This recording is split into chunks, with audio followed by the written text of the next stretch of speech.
Hello everyone, welcome back to your own channel. आज हम करने जा रहे हैं आपकी वर्कशीट नंबर 43 विषय गणित कक्षा 9, हमारी डेट 25 अक्टूबर के लिए।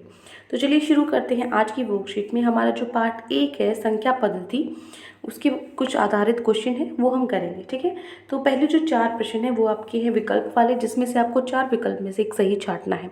उसके बाद 5वां, 6वां और 7वां प्रश्न आपको हल करके दिखाना है। ठीक है, तो पहला प्रश्न है निम्न में से कौन सबसे बड़ा है। कौन सबसे बड़ा है? देखो 4 की पावर 2, इसका मतलब क्या होता है? इसका मतलब होता है 4 गुना 4 16 होता है, तो ये तो हुआ 16 के बराबर। उसके बाद है 16 की पावर 3/2, तो 16 को मैं लिख सकती हूँ 4 की पावर 2 और 3/2 है, ये 2 से 2 कट गया, क्या बटा 4 की पावर 3 कितनी होती है? 64 होती है, तो ये है 64। उसके बाद है 1/64, 1/64 की पावर -1/3। ठीक है, सो यहाँ से इसको मैं लिख सकती हूँ क्या, 4 की पावर 3। ठीक है, -1/3, तो 3 से 3 कट जाएगा, क्या बचेगा? -1/4 की पावर -1, -1 की पावर, इसका मतलब उल्टा हो जाता है। क्या किसके इक्वल आएगा? ये 4 के इक्वल आएगा। ठीक है, और यहाँ पे क्या है 256 की पावर -1/4, तो 256 को मैं लिख सकती हूँ 4 की पावर 4 और यहाँ पे -1/4। यहाँ से क्या हो जाएगा, 4 से 4 कट जाएगा, 4 की पावर क्या बचेगी? सिर्फ -1। इसका उल्टा क्या होता है? 1/4 होता है, तो ये क्या बचेगा? 1/4 बचेगा। ठीक है, एक मिनट। ठीक है, सो कौन सा ऑप्शन सही होगा? A B C D. ए क्या है 16, बी है 64, सी है 4 और डी है 1/4। तो कौन सा सबसे बड़ा है? सबसे बड़ा है जो बी है, वो सबसे बड़ा है। ठीक है, तो मतलब बी ऑप्शन हमारा करेक्ट होगा। क्लियर? दूसरा है ए की, जो ए है वो 2 + √3 है, तो 1/a का मान आपको निकालना है। कैसे निकालोगे? देखो यहाँ पे क्या दिया हुआ है, ए आपको 2 + √3 दिया, 1/a निकालना है, 1/2 + √3 निकालना है। कैसे निकालेंगे? ऊपर और नीचे 2 - √3 से क्या कर देंगे? प्रेम्यकरण करेंगे ना, माइनस करके गुना और विभाजित कर देंगे। ऊपर तो आ जाएगा हमारे पास 2 - √3 और नीचे क्या आ जाएगा? 2 का वर्ग। ठीक है, माइनस में √3 का वर्ग। ठीक है, तो यहाँ पे 2 - √3 है, 2 का वर्ग क्या है? 4 और इधर से 3। ठीक है, तो क्या आया? 2 - √3/1 आया। कौन से ऑप्शन में है? बी ऑप्शन में है। 2 - √3 ही आया ना इसका आंसर। ठीक है, जो कि हमारे ऑप्शन नंबर बी में है, तो बी आंसर आपका करेक्ट हो गया। क्लियर हो गया? आगे है तीसरा। थर्ड क्वेश्चन क्या है? 3 - 4। ठीक है, 3 - 4 और 3 - 4 की पावर 4 पूरे के ऊपर है 3। तो पहले अंदर वाला ब्रैकेट सॉल्व करते हैं। 3 - 4, 3 - 4 होता है 1, 1 की पावर 4, 3।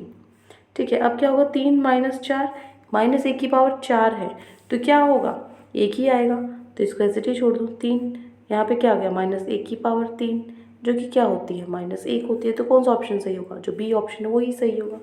ठीक है, तो हमने क्या देखा? फर्स्ट, सेकंड, थर्ड क्वेश्चन में से फर्स्ट का आंसर भी बी है, सेकंड का आंसर भी बी है और थर्ड का आंसर भी बी है। पहले 3 क्वेश्चंस हो गए। आखिरी है आपका चौथा, विकल्प वाला आखिरी। ठीक है, चौथा प्रश्न क्या है? आपको ए के बराबर छांटना है। इनमें से कौन सा ए के बराबर है? देखो ये आपको हल करने पड़ेगी। जैसे यहाँ पे यह ए 12/7 है, ए 7/12 है। पावर क्या है आपकी? सेम है। ठीक है, बेस क्या है? सेम है, और पावर आपकी अलग है। क्या कर देंगे? ऐड कर देंगे, इनको जोड़ देंगे। जोड़ने के बाद इनका जो एलसीएम है वो 1, तो पूरा आंसर है वो 1 तो आएगा नहीं। ठीक है, क्योंकि हमें आंसर तो सिर्फ ए ही चाहिए। ये वाला करके देखो, ये वाला करके देखूंगी मैं। ए की पावर 3 है और 2/3 है। ठीक है, तो मैं इसको क्या कर सकती हूँ? ए की पावर 3 है और ऊपर 1/2 लिख सकती हूँ और वहाँ पे 2/3 है। इसको मैं लिख सकती हूँ ए की पावर 3/2 और ये था 2/3। तो 2 से 2 कट गया, 3 से 3 कट गया, क्या बचा? ए बचा। तो कौन सा ऑप्शन सही होगा? जो सी ऑप्शन है वो हमारा करेक्ट होगा। ठीक है, फोर्थ का। तो ये 4 थे आपके विकल्प वाले प्रश्न। अब आगे बढ़ते हैं हम, जो प्रश्न हमें हल करने हैं। ठीक है, प्रश्न नंबर 5 है। आपको क्या करना है? निर्देश अनुसार कीजिए। जो आपको ये दिए हुए हैं ना पांचों, पहले क्या है? पहले 2 क्वेश्चन में आपको जोड़ना है, तीसरे और चौथे क्वेश्चन में आपको गुना करना है और 5वें प्रश्न में आपको विभाजित करना है, भाग करना है। तो देखो प्रश्न नंबर 5, ये आपकी बाकी क्वेश्चन है। ठीक है ना, अगर आप ये करना चाहते हो तो कर सकते हो, वैसे मैंने आपको लिखवा दिए वही है ये। ठीक है, चलो देखो ये रहा प्रश्न नंबर 5। कैसे करेंगे? 1/25 प्लस 2√27 और -5√5 ठीक है। यहाँ पे एंड की जगह क्या है, तथा है, इसको आप कर सकते हो। इसकी जगह तो हमें प्लस करना है, ठीक है ना। तो हमें क्या करा, 125 के रूट को मैं लिख सकती हूँ 5√5, यहाँ पे दिया है 2√27 और इधर क्या है, ये सेम है, ठीक है। बस हमने यहाँ पे प्लस का साइन लगाया, ठीक है। फिर मैंने क्या किया, यहाँ पे प्लस का प्लस माइनस माइनस होता है और यहाँ पे भी प्लस माइनस माइनस होता है, तो सेम यही आ जाएगा, ठीक है। तो 5 से -5√5 कट गया, 2√27 माइनस √3 क्या हो जाएगा, यहाँ पे √27 को मैं लिख सकती हूँ 3√3, ठीक है। तो 3 दूनी 6 होता है, 6√3 माइनस √3 क्या हो जाएगा, 6 माइनस 1 क्या हो जाएगा हमारे पास, 5√3, ठीक है। तो ये हो जाएगा हमारे पास पहला प्रश्न, फिफ्थ का ए पार्ट।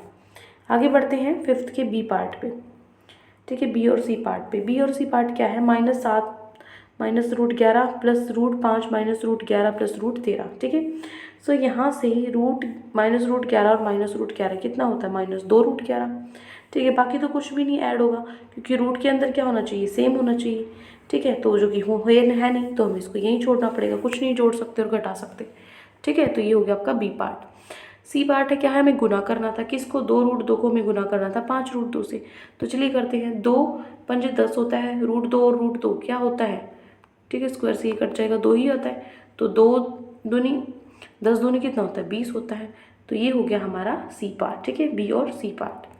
आगे बढ़ते हैं डी और ई पार्ट पे, ठीक है। डी पार्ट क्या है, -3 प्लस √5 को गुना करना है 3 से। तो पहले 3 को 3 से गुना करो, -9 आएगा, फिर 3 को √5 से करो, 3√5 आएगा।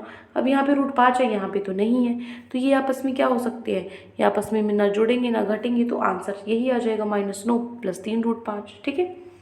फिर है 7√5 को हमें विभाजित करना था -14√125 से, ठीक है। तो यहाँ से देखो 7 और 14 कट जाते हैं, तो क्या आ जाएगा, 1/2, और माइनस यहाँ पे था ही, तो क्या आ जाएगा, -1/2।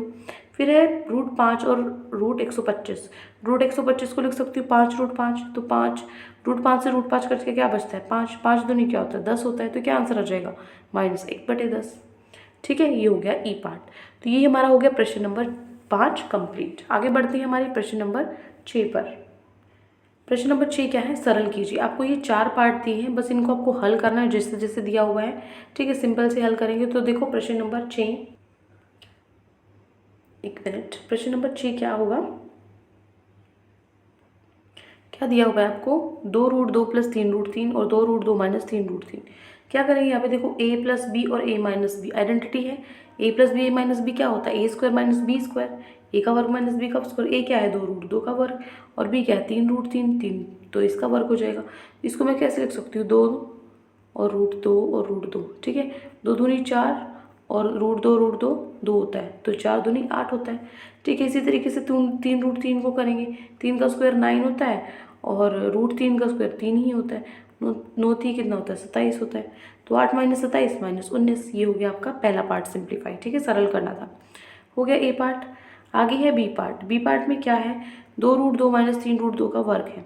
तो ये क्या है, हमारे पास समीकरण है कौन सा, सर्व समीकरण है कौन सी, a माइनस बी का वर्ग क्या होता है, a का वर्ग प्लस b का वर्ग प्लस 2ab, ठीक है। अगर माइनस है तो -2ab, या फिर हम इसको ऐसे भी कर सकते हैं, ये 2 बार है, देखो 2 की पावर 2 मतलब क्या हो गया, 2 को 2 बार लिखना पड़ेगा। इसी तरीके से इसको मैं 2 बार लिख सकती हूँ, एक बार यहाँ लिख दी, एक बार यहाँ लिख दिया। तो डायरेक्ट इसको गुना करके भी हल कर सकते हो, पहले एक बार इसको इससे गुना करो, फिर इससे, फिर एक बार इसको इससे करो, फिर इससे, ठीक है। तो आपको ये मिलेगा। तो यहाँ से 32 + 18 कितना होता है, 50 होता है, और -6 और 6 -12 √16 होता है, √16 कितना होता है, 4 होता है, 12 चुके 48 होता है, तो 50 - 48 2 बचता है। तो ये हो गया आपका बी पार्ट, ठीक है, प्रश्न नंबर 6 का बी पार्ट। आगे है प्रश्न नंबर ये आपका सी पार्ट। तीसरा पार्ट क्या है, √7 + √6 का वर्ग। तो यहाँ पे क्या होगा, a + b का वर्ग क्या होता है, a² + b² + 2ab। तो यहाँ पे क्या होगा, √7 का वर्ग √6 का वर्ग प्लस क्या होगा, 2 √7 और √6, ठीक है। तो यहाँ पे √7 का वर्ग क्या होता है, 7, √6 का वर्ग होगा 6, तो यहाँ से क्या होगा, 7 6 √42, ठीक है। सो 7 + 6 13, 13 + 2 √42, ठीक है। ये क्या हो गया आपका प्रश्न नंबर जो आपका 6 था उसका सी पार्ट, थर्ड पार्ट, ठीक है। आगे देखो फोर्थ पार्ट है, लास्ट जो आपका पार्ट है, क्या दे रहा है ये यहाँ पे, 6 माइनस रूट 2 और 2 प्लस रूट 3, वही करेंगे 6 टू 12 और यहाँ पे क्या होगा 6 रूट 3, फिर यहाँ पे करेंगे 2 रूट 2 और यहाँ पे रूट 6, ठीक है। तो अब इसको आगे तो जोड़ नहीं सकते क्योंकि सभी की रूट की वैल्यू अलग अलग है, तो ना इसको घटा सकते ना इसको जोड़ सकते, तो हमें यहीं पे छोड़ना पड़ेगा इसको, ठीक है। तो ये 4 पार्ट थे आपके प्रश्न नंबर 6 के। अब चलते हैं आखिरी प्रश्न पे, प्रश्न नंबर 7। प्रश्न नंबर 7 क्या है, देखो आपको क्या करना है, मान निकालना है, x का मान ज्ञात करना है। अगर आपको रूट 3 की पावर x दी हुई है 3 की पावर 7 के बराबर, तो देखो प्रश्न नंबर 7 क्या होगा, रूट 3 की पावर x थी, 3 की पावर 7 के बराबर दिया हुआ है, तो यहाँ पे 3 को मैं लिख सकती हूँ रूट 3 का वर्ग, बिल्कुल लिख सकती हूँ क्योंकि रूट 3 और रूट 3 से ही तो 3 बनता है, तो मैंने इसको 2 बार लिख दिया, है ना। सो यहाँ पे क्या हो गया, 2 गुना 7 हो गया, 2 गुना 7 कितना होता है 14 होता है। तो नीचे बेस आधार आपका बराबर है, तो जो इनकी घात है वो बराबर होंगी, तो x किसके बराबर होगा, 14 के बराबर होगा, ठीक है। यही हमें निकालना था x का मान। तो ये हो गया प्रश्न नंबर 7। तो ये 7 प्रश्न आज आपकी वर्कशीट में दिए गए थे। आई होप आपको अच्छे से समझ में आ गई। कोई भी डाउट है किसी भी क्वेश्चन में तो कमेंट सेक्शन में आप मुझसे पूछ सकते हैं, और अगर आपको लेक्चर अच्छा लगे तो चैनल को सब्सक्राइब कर सकते हैं, वीडियो को लाइक कर सकते हैं। आज के लिए इतना ही, मिलते हैं नेक्स्ट वीडियो में। Till then take care, bye bye.